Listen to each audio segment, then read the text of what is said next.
The embattled Nintendo Switch 2 system, which has its price at $450 US or the original equivalent, and the $499 for the pack-in bundle edition that includes Mario Kart World, is the gift that keeps on giving to content creators. And apparently Nintendo is more than ready to oblige to that, as they recently had a press conference in which Nintendo America President Doug Bowser was more than willing to answer a question during a media roundtable Q&A with the Switch 2's hardware architects last Wednesday, in which a moderator was trying to deflect the question, saying the panel was there to answer questions about the fun stuff instead. During that roundtable, he said, quote, "As we look at Nintendo Switch 2 and you think about the feature sets that I talked about, we believe that the pricing is appropriate for the value of the machine and the gameplay experience overall." And he spoke to the CBC in Canada, in which he said, quote, "We recognize that there are some people who may not be able to afford the Switch 2's price point. That's why we wanted to make the other Switch platforms available so people still have an opportunity to come into our gaming universe, be a part of these characters in these worlds, and see value, if you will, in whatever rung of the platform they come in." He also stated that he sees Nintendo's Switch 2 can be as successful as its immediate predecessor, and went on to say, quote, "Sure, there are extenuating outside circumstances that could affect positively or negatively, and we can't necessarily control those. What we can control is that we think we got a device that is going to bring more developers onto the platform that we can lean into as a developer ourselves or a publisher ourselves, and as a result bring a lot of smiles to people's faces. Those outside circumstances deal with the oncoming tariffs that President Donald Trump has levied onto several countries, one being Vietnam, in which Nintendo has its main production facility there. They had moved that from China to Vietnam in order to avoid those tariffs, but that was before Donald Trump decided to levy those tariffs onto Vietnam. As for the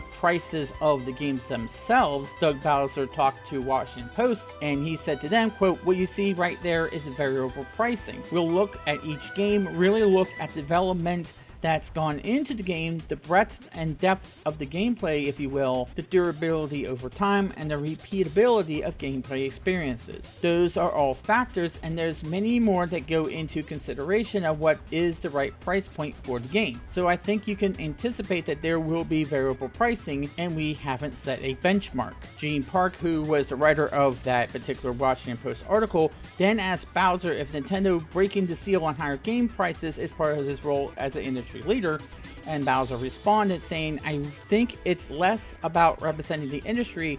This is really about Nintendo deciding the right thing to do for its products or what the pricing should be for its products overall. Even in the previous generation, we had some variability." Tears of the Kingdom in 2023 was massively popular and Nintendo's first $70 game, while the previous game from 2017 is $60. The remake of Link's Awakening also cost $60, and while it's an old Game Boy game, it was completely remade from the ground up with new technology, art style, and content. I think for us, that's really how we want to proceed and go forward. I can't speak for other games that might be released by other publishers or other platforms. It's more about what we think is right for our content. What is the right value for the consumers as they come into our platform? And though he had said that there is no immediate plans to drop the prices of the older devices, he's leaving the door open, saying, quote, "What I would say is that we'll continue to observe consumers and how they engage and enter into the platform at various levels to try to really understand what the future may look like. Here's the other point. We have an install base for the Switch of 150 million plus units. We'll probably announce more on May 8th when we have our next earnings call. We want to keep those players engaged. Not all of them may be ready to jump to Switch 2. Hopefully with time and with the right games, it will be compelling for them to want to come on to Nintendo Switch 2. We know there's a group of consumers that will be absolutely ready on day one to come onto the platform." So basically, Doug Bowser is saying let them eat cake. A quote that is, by the way, incorrectly attributed to Marie Antoinette. If you read several articles, if you Google her name and that quote, you'll see that she never actually said that quote. However, it is so quote-unquote understood that she said it that people just blindly believe that she said that. A little bit of a history lesson there. Go Google and you'll find out that I am correct on that. However, as to this particular situation, many people who own a Switch might want to jump to the Switch 2, and may not be able to because of the price. And what Doug is saying here is that too bad, so sad, basically. This is, as I said, the PlayStation 3 situation all over again. Nintendo is saying get a second job, whatever you have to do, or just play the original Switch. But there are games that people may want to play that the Switch 1 is not going to have. There are going to be features that are on Switch 2 that the Nintendo Switch 1 is not going to be having. You want people to experience those new experiences, experience those new games, but you're saying, hey, not many people are going to be able to afford it. So what are you going to do about them? And that is the case here. And I don't want to keep making these videos about the Switch 2 and this price point issue because it feels like I'm content farming this, but it bears to keep insinuating this point, and it bears to keep reporting on what they're saying is because this is an ongoing story. And I don't want to keep harping on the same points over and over again, but it seems like it has to be that way in order to get the message out there. It's not just people who are trying to content farm or trying to lie to you or trying to be anti-Nintendo or anything like that. It is to make sure that Nintendo gets the message that this is not okay. Whatever the case is, just say what the problem is and be honest. If it is a tariff, show the proof that, yeah, you're worried about these tariffs.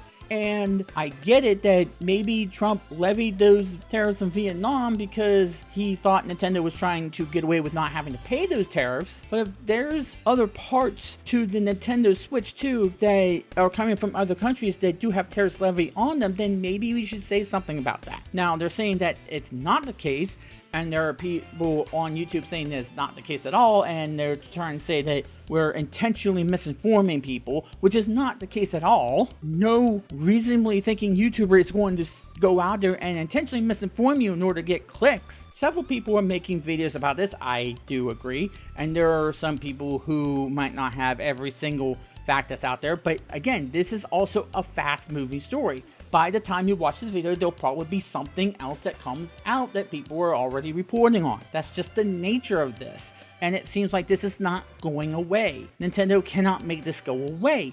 There are people who are not going to let them get away with it. People are not going to let them make this go away. So what Nintendo has to do is to, at the very least, assure people that, hey, they are being listened to and not being seen as just some chud or some far right chud or some far left woke person. This transcends all of that. And it doesn't help us that there are these Nintendo, I don't want to use the word fanboy because that's so overused, and that doesn't represent the majority of people who might be okay with the price point being as high as it is. But there are some people who are being toxic about it and are coming on YouTube trying to defend the price point and are trying to essentially villainize those people who are trying to call out Nintendo. And they have just as much right to call out Nintendo as you have to say, hey, this is okay. But let's have a discussion about it and let's be adults about it. We can be adults, right? We can be adults in the gaming industry. We don't have to have every single facet of the gaming industry discourse be toxic and sound like that we're 10-year-olds on Xbox Live. Is that possible that we can have a adult discussion about something that's pretty serious in the gaming industry right now? That this is going to become a trend, and it's a trend that somebody needs to kill. If AA companies can create 4K resolution gameplay with skeleton crews for even a small fraction of what Nintendo and Sony and Microsoft are charging for these AAA games in gaming systems, and if they can do 10 times the job that Ubisoft can do, or what EA or Activision can do, then why are we not seeing it in the price? Because these AA companies are also not charging $70, $80 a pop for these games. I'm sorry, that's just how it is. It's the truth. It's objectively factual that these AA companies can do that for a fraction of the cost. And maybe the reason why is, again, that 2.5 hour long credit crawl from Assassin's Creed Shadows. How many people were on that staff? There's your reason, and I hate to be the guy that brings it up yet again, because I brought it up before, but it's the ballooning crews that they have at these companies. And I hate to see anybody lose their jobs over anything, but something needs to be done here. They can't keep employing 19,000 people, half of them probably aren't doing anything there, and expect to have to give all of them a paycheck and find something for them to do, and then expect to be able to afford lowering the price of a game that shouldn't be $70. You can't sustain a company like that. I'm sorry, you just can't. That's why you're seeing Ubisoft sell part of the company to Tencent or whatever that was, because they can't afford to do that. No matter how many players they're saying are on Assassin's Creed Shadows right now, there's a reason why they didn't tell you the amount of copies sold. And the only people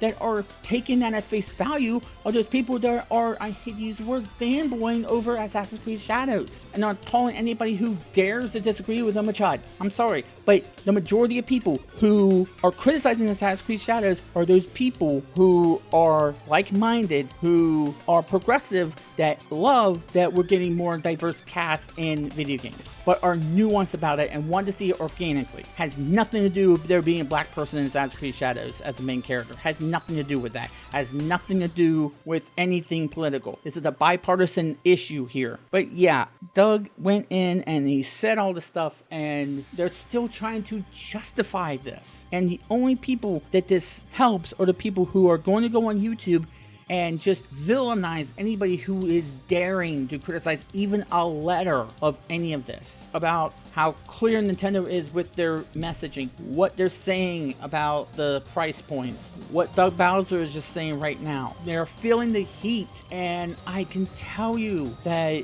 it's not the tariffs. No one said it was, although they did say that Nintendo was going to blame it on the tariffs, and they did just that. They were right on that, so maybe you should give them credit for that instead of trying to badmouth them. And yeah, if I sound annoyed by it, I do tend to get a little sick of YouTubers always being blamed and always saying they're misinformed and always being quote-unquote chuds when they're pretty progressive. I've watched these people. They're pretty progressive, actually. It's not any of that. And this is just speculation on my part. It might be the ballooning amount of people they have at these companies. And I'm not saying lay off anybody, although I hope it doesn't come to that. But something needs to be done, because you can't sustain that big of a crew and expect for your consoles to not cross the $300 mark, $400 mark, and to expect your games to go below $70.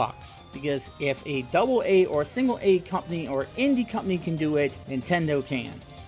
Sony can, Ubisoft can, Microsoft can, anybody can. How many people do you need to make a game? Maybe there are too many cooks going on. You can assign them to other things. You don't need 19,000 people in your company all at once. And it shouldn't take a 2-hour long credit call to get to every single person who worked on your game, because you don't need that many people to work on your game. And from the majority of people who played it to the end and saw all the news about it, they said that it was mid. And the only people that were saying that it was a glorious and fantastic game were those people that wanted to own the chuds and the quote-unquote gifters and the quote-unquote parrots that were criticizing the game. And yes, those two terms are getting annoyingly overused too. You don't need that many people on your game. The point that whoever posted that was not, oh, well, you can't skip it. Of course you can skip it. Is that it shouldn't take that much time to get through everybody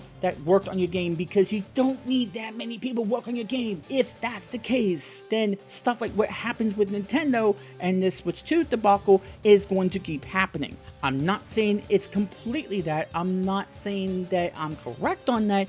I just have my suspicions that that's the reason. They don't want to let anybody go. They don't want to reassign anybody. And that's why you're having this, because they need to pay off those people. Why do you think Sweet Baby Inc. is still in business while a lot of those companies that they worked with are now either shuttered or they're in dire straits financially? I have a feeling I know where some of that money is going, and that's why you're seeing this trend right now. And it's going to continue as long as some of these firms and some of this idea of where the money is going continues to be a thing in this industry. But what are your thoughts? Please leave comments down below. Keep a mind on your mental health. And as always, I will see you in the next one. Like, comment, and subscribe. Please ring the bell as well. It helps in the algorithm. All that does, actually. And until next time, to be continued.